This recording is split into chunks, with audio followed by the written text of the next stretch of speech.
Les gens ils vont se dire, il fait même plus de vidéos monsieur ça maintenant, juste il tient un truc de gauche et puis il improvise dessus. C'est quoi? La maladie est-elle une construction sociale? Ouais, vas-y, je peux faire un truc là-dessus. Ouais. On fait genre, ouais, Bourdieu, machin, Deleuze, Foucault, et puis ça roule tout seul. Et avec ça, on fait des vues. Bon, on va faire simple. Ou plutôt, justement, on va faire exactement l'inverse de simple, en fait.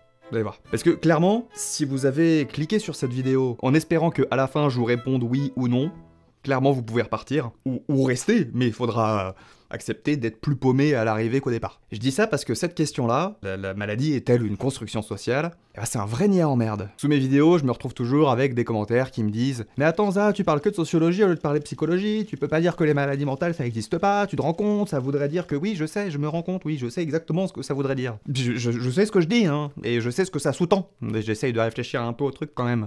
C'est une petite astuce que j'ai trouvée pour pas dire de la merde. je suis pas du tout énervé, je sais pas pourquoi je parle comme ça. Partez pas, j'arrête de vous engueuler, promis.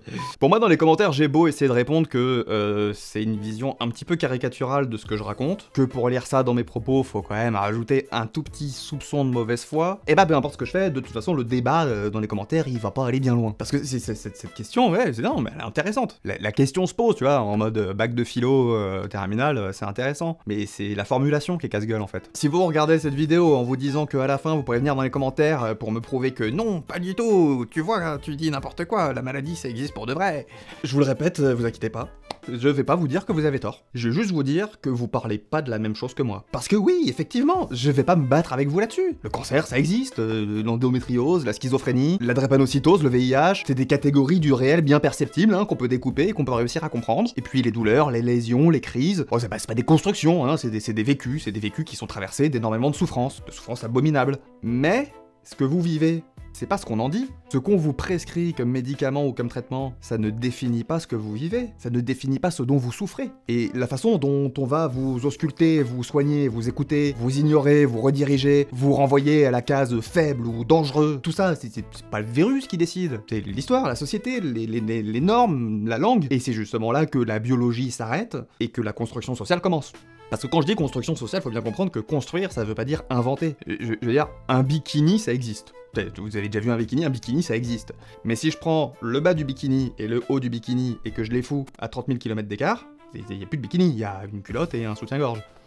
Ou alors, c'est un bikini mais qui a été séparé. Mais en tout cas, vous comprenez bien que le bikini est une construction sociale. C'est parce que vous avez construit l'idée que ce morceau de réel pouvait être découpé comme ça autour de deux objets qui sont pourtant distincts, différents, qui sont éloignés, qui se touchent pas, mais on peut définir le truc. C'est exactement ça ce que ça veut dire construire. Ça veut dire poser des murs, délimiter, choisir ce qui compte et ce qu'on jette à la poubelle. Encore une fois, je prends le bikini, j'enlève la culotte. C'est un soutien-gorge, ou c'est le haut d'un maillot en tout cas. Mais je prends le bikini, j'enlève la meuf qu'il y a dedans. C'est un bikini. C'est-à-dire qu'on considère qu'il y a besoin des deux trucs, mais le troisième est pas obligé. Et donc si je pars du principe, voilà, dans ma formulation un peu casse-gueule que la maladie est une construction sociale, bien comprendre que construction, là, je parlerai de ça dans cette circonstance. De comment est-ce qu'on devient malade dans un système de domination qui définit ce qu'est une maladie. De comment les mots qu'on utilise pour décrire une souffrance peuvent parfois devenir plus puissants que la souffrance elle-même. Comment juste le mot tout seul, avec son absence ou avec sa présence, peut complètement faire disparaître la douleur. De comment, à force de vouloir définir, on finit par exclure, et de comment, à force de vouloir exclure, on finit par définir. Donc mon but, c'est pas de vous convaincre ou de vous expliquer quoi que ce soit, c'est vous demander de me suivre dans une réflexion à l'issue de laquelle, j'espère, vous pourrez plus jamais entendre le mot trouble, sans vous demander trouble oui, mais c'est troublant pour qui, du coup? Alors installez-vous parce qu'aujourd'hui on va parler de médecine, de pouvoir et de ce que ça veut dire d'être cru. Prenons un exemple très banal. Vous vous réveillez un matin, vous avez mal partout, vous avez aucune énergie, vous avez la tête dans un état pas possible, brouillard mental infini, vous avez un espèce de poids sur la poitrine et vous avez la sensation que ce coup-ci c'est pas de la tisane et du miel et un peu de robot qui vont faire passer ça. Donc vous prenez rendez-vous pour 18 h avec votre médecin généraliste. Non, on vous ausculte, on vous écoute, on bouge la tête pendant que vous parlez, et on vous dit « C'est pas grave, c'est la saison, c'est la fin de l'année scolaire, il y a du stress, il y a du pollen, reprenez une activité physique, ça vous fera du bien et puis ça passera tout seul. » Et puis une autre fois, même posture, même regard, même lassitude dans la voix, même poids bizarre sur la poitrine, mais cette fois le contexte est un tout petit peu différent. C'est plus la fin de l'année scolaire, mais on est en plein mois de janvier. Vous voyez où je veux en venir ? Vous étiez pas en t-shirt, mais avec votre grosse doudoune noire moche de juste quand vous avez froid. Le rendez-vous par contre c'est pareil, il est toujours à 18h, mais du coup maintenant 18h c'est la nuit. Donc vous avez pas exactement le même niveau d'énergie que le rendez-vous à la fin de l'année scolaire. Donc vous parlez pas pareil. Et puis le matin, votre médecin il a écouté un podcast dans la voiture, en allant au cabinet, sur le burn-out au travail. Et là, vous repartez avec un mot, un trouble. Et souvent même vous repartez avec un traitement. Et même des fois vous partez avec une maladie, des fois vous partez avec un acronyme, TAD. Trouble anxio-dépressif. Si vous avez de la chance, on rajoute sévère et vous avez le droit à un arrêt maladie plus long. Pourtant, vous avez pas changé, vous. Enfin, c'est la même chose qu'avant. Je veux dire, vous vous sentez exactement de la même façon que vous vous sentiez dans le scénario précédent. Ce qui a changé, c'est pas votre état, mais c'est la manière dont votre état a été interprété. C'est le seuil, mouvant, entre ce qu'on considère comme humainement supportable et ce qu'on décide d'étiqueter et de traiter pour vous aider. Le seuil toujours un peu flou entre le pathologique et le normal. On aime bien faire croire que la maladie c'est une évidence, c'est un fait brut, un événement biologique avec un début, une cause et un traitement. Mais dans la vie réelle, la maladie c'est avant tout un verdict social. Parce qu'elle ne dit pas seulement que vous souffrez, c'est ça, y a pas de souci. Elle dit dans quelle mesure cette souffrance est recevable, par qui, et selon quels critères. Elle dit aussi, maintenant vous avez un statut, vous êtes malade, vous entrez dans une case, que vous le vouliez ou non. Et cette case, elle est pas neutre. Tellement pas neutre que même des fois pour y rentrer, il faut venir accompagner. Ce qui fait qu'on diagnostique en moyenne davantage de maladies aux femmes quand elles viennent avec leur mari, leur père ou leur frère, que quand elles viennent toutes seules. Même si le gars à côté ferme sa gueule. Ce qui devrait Et quelque part, vous connaissez toutes et tous un peu ça. Les douleurs chroniques qu'on vous reconnaît pas. Les personnes qu'on a envoyées chez le psy pendant 10 ans avant que le mot tombe enfin. Endométriose. Les enfants racisés qu'on surdiagnostique, ou au contraire qu'on diagnostique pas du tout. Même quand le diagnostic est genre ultra évident. C'est marrant, hein, on n'a jamais vu un arabe autiste. Ou un noir TDAH. Eux, ils ont le droit d'être élèves difficiles, c'est tout. Les personnes pauvres à qui on prescrit des anxiolytiques pour compenser une absence de politique sociale. Les personnes trans à qui on demande de suivre un parcours psychiatrisant pour à la fin avoir le droit de dire qu'elles existent. Tout ça, c'est pas des accidents, ce sont des lignes qui départagent celles et ceux dont la souffrance est écoutée et les autres. Entre ce qui est jugé traitable et ce qui est jugé hors du soin. Entre l'endroit où on vous soigne et l'endroit où on vous demande de vous taire. Et là, vous allez me dire, mais oui, mais enfin ça, il faut bien classifier. On peut pas soigner sans identifier ce qu'on doit soigner. Et oui, je suis d'accord moi avec ça. J'ai jamais dit l'inverse. Des fois, c'est même un enjeu de sécurité d'identifier les gens, de les mettre dans des cases. Mais vous êtes aussi d'accord avec moi que on peut tout à fait mettre plein de gens dans plein de cases différentes sans avoir absolument rien dit des personnes en question. Je veux dire, si je vous dis que pour entrer dans Space Mountain, il faut avoir 7 ans, ça vous paraît logique, c'est une classification liée à l'âge, c'est une question de sécurité, voilà, c'est évident, voilà. Catégorique et certes un peu arbitraire, mais qui marche. Et maintenant, vous avez une personne atteinte de nanisme qui fait moins d'1,20 m qui vient. Et du coup, les harnais de sécurité, ils peuvent pas protéger cette personne-là, puis la personne, au moment du looping, elle se retrouve à rattraper le train, mais à la verticale. Oui et non, on va pas la laisser faire l'attraction, cette personne-là. C'est malheureux pour elle, mais c'est dangereux. Bon c'est la taille alors le critère, donc fais pas chier, ça veut dire que le critère c'est la taille. Et mais non, parce que si mon gamin il a 5 ans, et qu'il fait 1,30 m, vous me laisserez pas rentrer non plus. Et si je viens avec mon grand-père en plus, et que mon grand-père il a 116 ans, et qu'il fait 1,80 m, vous le laissez faire Space Mountain, vous ?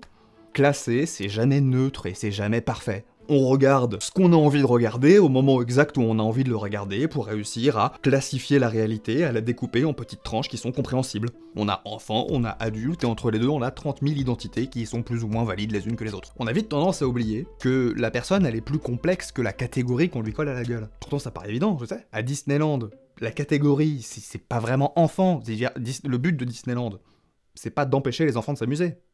J'espère pas. Non, c'est con comme parc. Non mais là le but en l'occurrence, c'est d'éviter que des gens meurent. Juste. Enfant, pas enfant. Et donc dans la médecine, ça devrait être exactement la même chose. On devrait pas soigner un petit ensemble découpé dans le réel qui est une liste de symptômes. On devrait soigner les gens. Sauf que même si des fois la file d'attente elle a l'air aussi longue à Space Mountain que chez le médecin, le nombre de critères à remplir pour avoir ce pourquoi on a payé, c'est loin d'être le même. Avoir entre 7 ans et 97 ans et faire plus d'1,20 m, ça va. Votre genre, votre orientation sexuelle, votre race, vos origines sociales, vos revenus, le quartier dans lequel vous habitez, vos vêtements, votre accent, votre élocution, votre parler, tout ça ce ne sont que des critères supplémentaires qu'il faut ajouter à l'âge et à la taille pour rentrer dans le Space Mountain du parcours médical et de l'errance. Ou des fois juste pour qu'on vous croie en fait quand vous ouvrez la bouche. Et des fois c'est ça en fait le plus violent. C'est pas la maladie qui vous isole, c'est le doute qu'on pose sur ce que vous dites. Vous pouvez avoir mal, vous pouvez être épuisé, vous pouvez perdre pied complètement. Si c'est pas lisible sur votre visage, sur les tests qu'on fait sur vous, si c'est pas cohérent, si c'est pas mesurable, si c'est pas raccord avec ce qu'on attend de la souffrance, de la vraie souffrance, hein, celle qu'on voit très bien dans les manuels de médecine, et bah c'est un peu suspect. Pourquoi vous faites semblant d'être comme la personne dans mon manuel mais pas très bien? Et là dans le doute c'est pareil. On classe. Pas pour compenser, mais pour se protéger. Et surtout, pour éviter d'avoir à ressentir quoi que ce soit à votre place, parce que l'empathie, ça prend du temps et de l'énergie. Il suffit parfois d'un mot de trop, d'un silence mal posé au mauvais endroit, d'une attitude un petit peu trop nerveuse ou pas assez nerveuse, et vous voilà psychosomatisant, instable émotionnellement, une personne qui s'écoute trop, pas fiable dans sa parole, trop dans l'émotionnel. Ou pire, on sait pas, mais il y a probablement quelque chose. Si je viens, je te promets la vie de ma mère, il y a quelque chose. Alors on vous fait passer des tests, des questionnaires, des entretiens. On vous fait tourner les pages d'un manuel diagnostique dans laquelle votre vie entière doit tenir au maximum dans 5 caractères en gras. Et si vous correspondez pas, ben vous n'existez pas. Pas médicalement en tout cas. Ce que vous ressentez, c'est plus un signal, c'est un obstacle à votre évaluation par le médecin. Et alors là, si vous osez demander un deuxième avis, ou juste exprimer un désaccord sur un truc qui a été dit, là c'est encore pire. On va dire que vous résistez aux soins. Que vous n'adhérez pas au diagnostic. Comme si le fait que vous ayez une souffrance invalidante ne vous autorisait pas à ne pas être d'accord avec ce qu'on dit de vous. Ça me paraît con, moi. Comme si être traité devait suffire à être soulagé. Mais en fait, on oublie que pour certaines personnes, le soin n'a jamais été un refuge. Qu'au contraire, il a toujours été un lieu de contrôle, d'humiliation, de surveillance. Et qu'il faut une force monumentale pour oser s'y présenter encore une fois. Je parle de violence médicale sur mon site, du fait que je me spécialise aussi dans le suivi des gens qui ont un parcours qui est particulièrement propice aux violences médicales. Et du coup, ça me fait toujours rire parce que je me retrouve avec que les patients et les patientes qui savent pas à quoi ça ressemble une consultation normale. Et du coup, il y a très souvent des consultations qui se finissent par « Mais c'est vachement sympa en fait !» Oui, bah oui, parce que je suis pas censé être là pour t'engueuler, enfin je sais pas. En tout cas, on ne vous demande pas seulement de dire ce que vous ressentez, on vous demande d'y croire juste assez pour en convaincre la personne qui est en face de vous. Ce qui est quand même con parce que c'est elle qui est censée vous en convaincre. Mais attention, pas trop non plus, hein. Sinon ça devient louche. Là vous jouez un rôle. Si vous pleurez, c'est suspect. Si vous pleurez pas, c'est suspect. Pourquoi vous pleurez pas? Si vous parlez trop, c'est suspect. Vous avez quelque chose à cacher. Si vous hésitez, bah c'est suspect aussi. Vous avez oublié votre script, hein? Vous avez appris par cœur, pour faire semblant d'être malade? Là-dedans, en réalité, ce qui est examiné, c'est très rarement votre souffrance. C'est votre capacité à entrer dans le moule de ce qu'on appelle la souffrance légitime. Pour ceux qui font un peu du sociologie, Bourdieu, machin, tout ça, vous savez, Bourdieu, il a l'habitus. L'habitus, c'est en gros tout ce qui fait que votre classe sociale s'exprime à travers vous, et tout ce qui fait qu'une classe sociale, elle est finalement imitable, parce qu'on a tellement l'habitude que les agents soient contrôlés par leur classe sociale, que du coup, y a des choses qui ressortent particulièrement plus que d'autres. Ce qui fait que si je prends une raquette de tennis, que je la mets sur mes épaules, et que je me noue un pull, comme ça, autour du cou, vous allez me dire, c'est un bourgeois, c'est quoi, genre finance quoi, ouais c'est ça. C'est ça les gens qui font du tennis, c'est la finance. Ah les médecins aussi non? Je me demande. Bon et bref, la maladie c'est un petit peu la même chose en fait, il faudrait avoir un habitus de malade. Si vous êtes autiste, vous savez pas le nombre de fois qu'on m'a dit « Mais non. Bon, ça se voit pas. » Oh bon? T'es sûr? Mais c'est qui t'a dit ça? Oh ça se voit pas du tout. Mais bah oui, parce que je fais pas semblant d'être l'autiste que t'as vu dans Rain Man ou dans Good Doctor, en fait.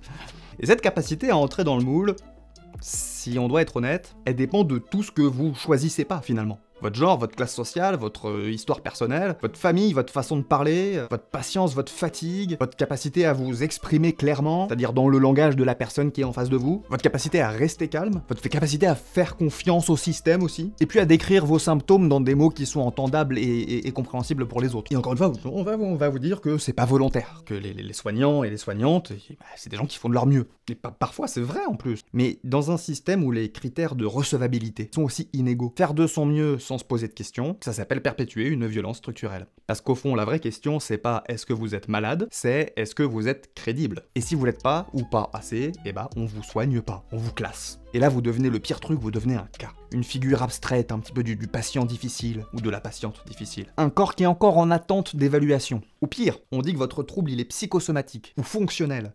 Voire, simuler. Sauf que ça, des fois, on vous le dira pas. Qu'on croit que vous simulez votre trouble. Mais là, pour de vrai, je rigole plus, parce que c'est ici que commence une entreprise qui est absolument terrible et dévastatrice. Celle de vous déposséder totalement du savoir que vous pouvez avoir sur vous-même. La privation de vos propres ressentis, de votre corporalité, de vos émotions. En gros, on vous gaslight, on vous fait croire que vous êtes fou, ou qu'en tout cas, vous n'avez pas une perception qui est saine de la réalité, même de votre propre réalité intérieure, jusqu'à ce que le ressenti qui vous semble le plus crédible, ce soit pas le vôtre, mais ce soit celui du médecin. Et alors, si vous êtes crédible, attention aussi, pourquoi vous avez été crédible? À quel point vous avez menti au docteur pour lui montrer ce qu'il avait envie de voir? À quel point vous avez dû jouer le rôle de la maladie que vous avez vraiment pour réussir à convaincre la personne de soigner les souffrances que cette dernière vous occasionne? Est-ce que toutes les souffrances que cette maladie vous occasionne sont celles que vous avez dites, ou est-ce que vous avez dit des souffrances parce qu'elles correspondent à ce que la personne en face de vous attendait? Je vous jure que si vous avez pas de problème de santé, vous avez pas compris ça. Et je m'en fous pas mal. Il y a un connard la dernière fois, dans les commentaires, il me dit la vidéo, ouais, elle est bien, non, le propos il est intelligent et tout, mais juste, la façon dont tu parles, c'est chiant, tu vois. Je dis, bah, oui, je suis bègue, ouais, tu vois, la preuve. Je suis bègue, donc oui, je fais un montage qui est particulier parce que bah, je suis obligé de faire des pauses à pas mal d'endroits, parce que comme j'improvise et que je suis un peu fatigué parce que je tourne le soir, et bah voilà, je monte pour enlever tous les endroits où je bégayais trop. Vous savez ce qu'il m'a répondu? Il dit, toi t'es bègue? Ça m'étonnerait. Ça se voit pas. Bah oui, ça se voit pas. C'est ce que je viens de dire. Vous vous rendez compte quand même que c'est même pas de ma faute d'être bègue. Et je suis obligé de le cacher. Et le mec, il a de la pisse dans le cerveau et il a envie de le montrer à tout le monde. Bref, une fois qu'on a dit ça, qu'est-ce qu'on a dit? Parce qu'on pourrait se dire, ok, d'accord, c'est socialement construit. Ta démonstration tient à peu près la route, bravo. Mais on va pas non plus tout jeter par la fenêtre. Et en vrai, bah, encore une fois, je suis d'accord, moi. Oui, non, non, on va pas tout jeter par la fenêtre, c'est clair. Ça serait compliqué. Et dommage. C'est pas parce que c'est construit que c'est bidon.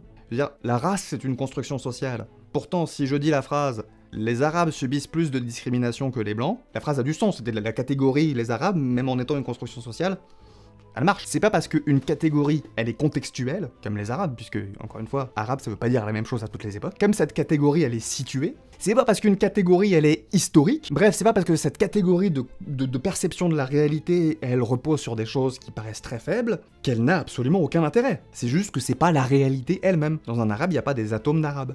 Enfin, bah quoique en fait. Est-ce qu'il y a un philosophe ou une philosophe qui peut répondre à cette question? Est-ce qu'un arabe...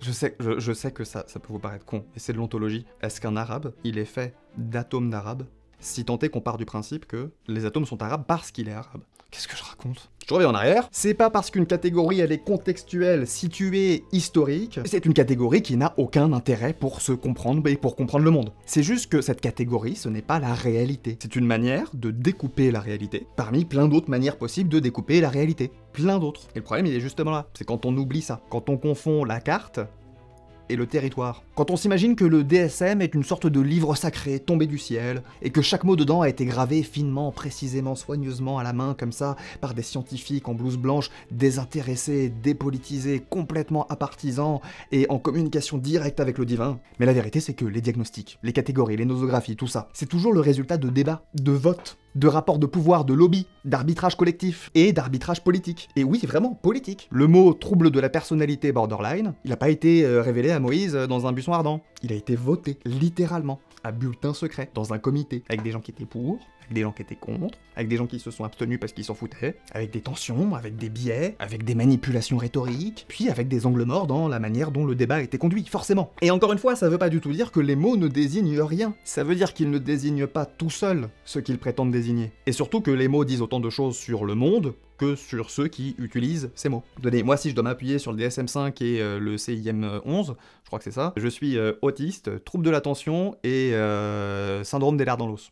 Voilà. Grammaticalement, ça allait pas, mais je crois que scientifiquement, c'était ça. Mais vous savez qui d'autre a un trouble de l'attention et un syndrome des lèvres dans l'os? Plus de 60% des autistes. Et ils appellent ça une comorbidité. Sous-entendu, si t'as un des trucs, t'as plus de chances d'avoir les autres trucs. Ouais, ou alors, en fait, il y a un seul truc, avec plein de symptômes, et juste, selon les personnes, ça s'exprime pas de façon différente. Quand on parle de patients difficiles ou de patientes difficiles, quand on parle de mauvais répondants ou de mauvaises répondantes, de résistance au traitement, on n'est pas juste en train de décrire une situation, on est en train de produire un récit dans lequel ce n'est pas le soin qui a échoué, mais la personne. Quand on parle de compliance ou de adhésion thérapeutique, c'est pareil, c'est jamais neutre. C'est une manière d'imposer une vision de ce que devrait être le patient idéal. Discipliné, coopératif, motivé, stable, articulé, reconnaissant. Et si vous n'êtes pas ça, vous devenez le problème. Pas votre douleur, pas le système, vous. Et c'est là que cette construction sociale dont je parle, elle est particulièrement violente. Parce qu'elle prétend décrire alors qu'elle prescrit. Elle dit ce que vous êtes censé être, ce que vous devez faire pour être cru, pour être pris en charge, pour être reconnu. En fait,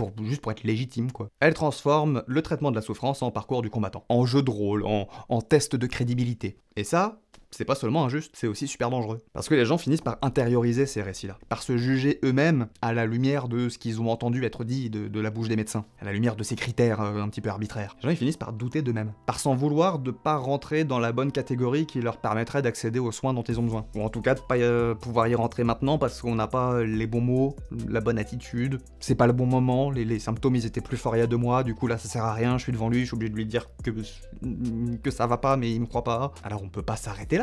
On peut pas dire oh bah c'est compliqué et puis laisser chacun se débrouiller dans un système qui trie les bons et les mauvais malades, les acceptables et les inclassables, les rationnels et les trop en colère. Faut faire autre chose, il faut construire autrement. Ok pour la construction sociale, mais on en fait une autre, qui est plus pensée par les patients que par les soignants et les soignantes. C'est mieux, non? Il faut pas tout effacer. Mais il faut laisser les gens qui sont concernés tout interroger. Il faut ouvrir des espaces de soins, partent du principe que la parole, elle est toujours située, que le savoir, il est toujours incarné, que les catégories, ce sont des outils, ce sont pas des prisons. Et surtout que les patients et les patientes savent des choses sur elles-mêmes et eux-mêmes. Je sais, ça paraît fou, mais ouais. Les personnes savent dire des trucs sur elles. Même si elles pleurent, même si elles tremblent, même si elles s'énervent, même si elles comprennent pas ce qu'on leur demande de prouver. Si vous êtes soignant ou soignante, c'est pas grave de pas tout savoir. Par contre, c'est grave de faire comme si vous saviez tout. Et c'est encore plus grave de punir quelqu'un parce que cette personne vous met face à vos propres limites. Oh, il y aura des anecdotes à raconter là-dessus. Faut juste que je vérifie si ça me foutra pas des procès. Avocat, s'il y a un avocat qui peut juste relire un texte. Rapide. Juriste ou avocate, d'ailleurs. Et quand je viens en consultation, avec une méta-analyse dans la main, me réponds pas, moi aussi je peux prouver tout ce que je veux avec Google. Prends peut-être au moins le temps de réviser tes cours d'épistémologie que t'as pris dans les années 70 pour retrouver la définition de consensus scientifique. Si vous êtes patient ou patiente, vous n'avez pas besoin d'être parfait et parfaite. Vous n'avez pas besoin de mériter des diagnostics. Vous avez juste besoin qu'on vous croie. C'est dingue.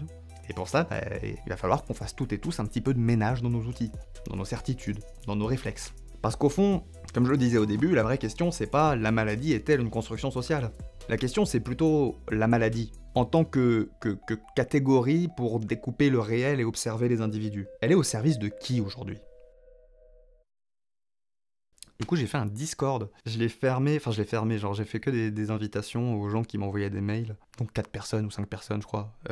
Mais ouais, il y avait le truc, vous avez pas vu la dernière vidéo, on a un problème avec le soin, faut la regarder. Ce truc-là où je disais, peut-être faire un réseau de patients, patientes, soignants, soignantes, essayer de faire un petit peu une espèce d'autodéfense comme ça contre la pathologie, les mécanismes de domination sur les personnes malades, sur bon, un peu tout ce que vous êtes d'accord avec moi, de toute façon, maintenant, là, ma chaîne, vous la connaissez. Je sais pas quoi en faire de ce Discord, est-ce que je le rends public? Auquel cas, on risque d'avoir des gens pète couilles. Dites-moi, qu'est-ce que je dois faire?